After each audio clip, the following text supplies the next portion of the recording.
Time for us now to take a look at sports. We'll bring in Mike Cozzi. Good morning, Mike. Good morning. The curse of the Knicks continues. The Knicks? The Knicks, they didn't even get any of the top 3 draft picks. Who cares? I'm just saying, the Knicks, as lousy as they are, there's other teams that's every year they come in 3rd or 4th and looking for the number 1 draft pick. They deserve it. I know, they really do. That's what they get for signing Marshmallow Anthony. It's a curse. Well, we now know right now. There's something before I say that the Tampa Bay is a beast of the East here, but Mike, there's something you and I have been talking about for a couple of years. The amount of injuries that the Yankees go through is way above on a year-to-year basis what happens with other clubs. Another injury last night. 2 more. Yeah, this is unbelievable. You would think that they would really go on the lookout and bring somebody in that can put an end to this. You can have the best managers and the best players in the world. If you don't have a training staff that knows how to keep your team healthy, you're sunk. It's embarrassing. Now they lose the shortstop. Torres is out, and Paxson got hurt too, both of them. It leads me to think that there's something more going on there that meets the eye. There's too many injuries. I think that there's something illegal going on. Just my opinion. I think that these guys are juicing, and they're getting hurt because you can't consistently get hurt as many times as the Yankees get hurt over the last 3 years. And I'm not just talking about Judge and Stanton. I mean, that's the captain obvious right there. But everybody else is getting hurt. You just name a player on the Yankees, and he got hurt somewhere over the last 2 years, guaranteed. And this is something that needs to be looked into big time, maybe by Major League Baseball. I don't know, because there's just no way in the world that a team can have so many injuries so many times. Every once in a while, like the Red Sox had it one year, and you can go to almost any team, and they got hit with the injury bug for a period of time. We're going on 4 years in a row. Exactly. In a row. It consistently happens year in and year out. There's more to this than meets the eye. My opinion. I don't have any fact to say to state anything because I can't get medical tests from these guys. But being a ball player and knowing how things happen, it's impossible to consistently get these kind of injuries. And it's impossible. These are professional athletes. These aren't like Saturday ball players. These are professional athletes. They shouldn't be getting hurt like this. Yeah, no. There's 2 old expressions. Something's rotten in Denmark, and where there's smoke, there's fire. There's something that is going on that is, and you can't deny it. It's 4 years in a row. Yeah. It involves pitchers. It involves starting pitchers, relievers. It involves players that are backup players. It involves star players.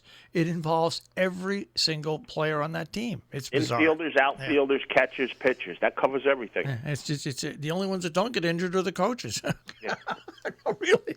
That we know of. And I'm a Yankee fan, but this is now something has to be looked at because there's just something rotten in Denmark. Okay, with all that being said, and they lost 3 to the Rays. They're not in first place anymore, and it's the first 3-game sweep at Yankee Stadium since 2017. Yeah. All right, now that I've got that all off my chest, what about you? What do you got on your chest here for sports? We stay with baseball for one more. Just about as inconsistent as the Yankees' health is, the Padres hit 4 grand slams in 4 games. 1 grand slam in 4 games for the last 4 games. That's another oddity. I've never heard of it. The most that has ever been was three grand slams in 3 games. And they set the record, I guess you can call it the record, of hitting 4 grand slams in 4 consecutive games. That's really wild. You combine with the live ball and a 60-game season. Oh yeah, these home runs are like moonshots. Yeah, they look like they come in. You ever seen if you've gone to a game or see at the game when they shoot the shirts out of that bazooka? Yeah. When they send the shirts into the stands, that's what these home runs look like. But they're going a lot further than the shirts. Well, between the 60-game season and all the live ball and stuff like that, just look at baseball. Watch a video replay of a baseball game now and from a baseball game of 15 years ago, and it's a different game. It's totally a joke. different. It's a disgusting product. All right. My opinion. All right. Are we ready to go to racing, or is there anything else? No. Hockey. Oh, that's right. How did the Islanders do? Islanders took care of business last night, big time, 4-0. It was a 2-0 game into the empty nets, and the Islanders got two of them. But they came back strong after blowing that lead the other night, and came back to beat the Washington Caps 4-0 yesterday in an overwhelming performance. So the Islanders are a force to be reckoned with. They swept the Panthers in their first play-in series, whatever you want to call it. And they could have swept Washington, but went to sleep in the third period, but came back real strong yesterday. So the Islanders are going to be a force. They have as good a chance as anybody else to win the Stanley Cup. And everybody else in the East probably aren't going to be overlooking this team now because of the record and how they've been playing. So I think they have a legitimate shot to win the Stanley Cup this year. And with the sports and the watered-down version of baseball and everything, hockey is probably the only one that the championship is going to mean something because of the way that they're playing it. It's a consistent 7-game series like it's always been. They played 3/4 of their season in the wintertime to get to the point for teams to try to make the playoffs. They gave them a play-in round, and I think there's some legitimacy to the Stanley Cup. So if the Islanders do pull this off, they deserve all the accolades they get. Another game last night, Dallas beat Calgary 7-3. This was one of the craziest games I've ever seen. Calgary got out to a 3-0 lead before they even played 10 minutes. Dallas scored one goal at the end of the first period to make it 3-1, and I think they scored 4 goals in the second period to make it 5-3 and 2 more in the third to make it 7-3. Talk about a major collapse. Man, the Flames put one out there last night. Give Dallas credit for the way they came back, but the Stars just collapsed. The goalies couldn't stop a bus, and that series is over now too. Dallas beat Calgary 7-3, wins the series 4-2, and today there's a couple more games. The Islanders get to see who they play. If the Flyers beat Montreal, the Flyers take on the Islanders in the next round. And the other games that are going on today, St. Louis not at Vancouver, but St. Louis and Vancouver. And Vancouver has a chance to knock St. Louis out of the playoffs, last year's champion. Vancouver's up 3-2. So 2 more big games today in the NHL. Wouldn't it be nice to see the Islanders win the Cup? Oh, it would be tremendous. It would be really, really tremendous.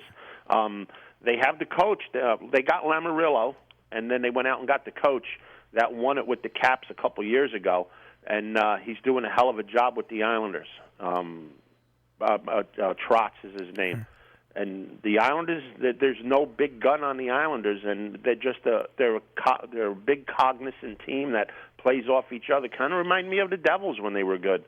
They don't have the goalie that the Devils had or the big defenseman that the Devils had, but the not being able to defend one line is like what the Devils used to have, because they didn't have a lot of offense and they played a system. And the Islanders are playing a system, not the same one that the Devils are playing, but they all bought into the system that Trotz brought to the team, and they're playing really good hockey. All right. Now we need, of course, we remind people when we go to our picks for horse racing, every day, Wednesday through Sunday, on the web at RobinHoodRadioDailyBugle.com. There's a segment called COZZI'S Corner. Click on that, and you get the picks right there, and that's up every day, Wednesday through Sunday. All right, so what are your picks, Mr. Cozzi, for this weekend?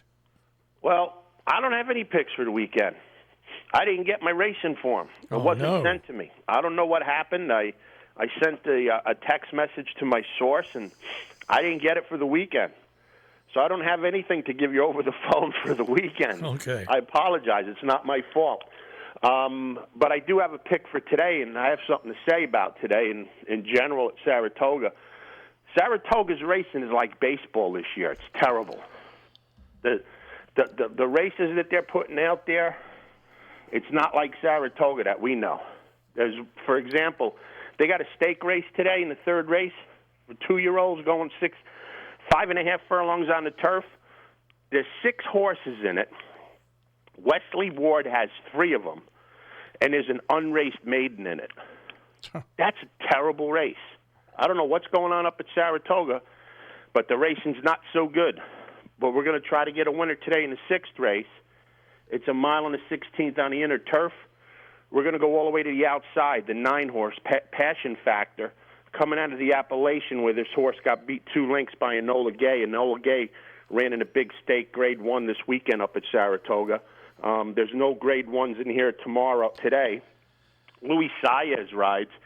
And yesterday, Saratoga had a 9-race card. And first race was a jumper. So basically, that gave you eight races to bet on. Saez won 5. So he won 5 out of 8 yesterday. Let's hope he stays hot today. So in the 6th race, we're going to go with the 9-horse, Passion Factor. But for the weekend, I will be putting up the picks on the site, and we'll see what happens. I'll even throw the Saratogas that I would have put up there on the site. But I don't know why I didn't get the form. I have no idea. I didn't hear any contact from my source. But I apologize. I didn't have a racing form. And without a racing form, you can't make any picks. Well, that's one of the great things about having these picks now available on the Internet after we're done. Because, once again, if you're looking for Mike's picks for the weekend, they will be updated on Saturday and they'll be updated on Sunday. And it's at Robin Hood Radio, dailybugle.com, and click on COZZI'S Corner, and you can get the picks there.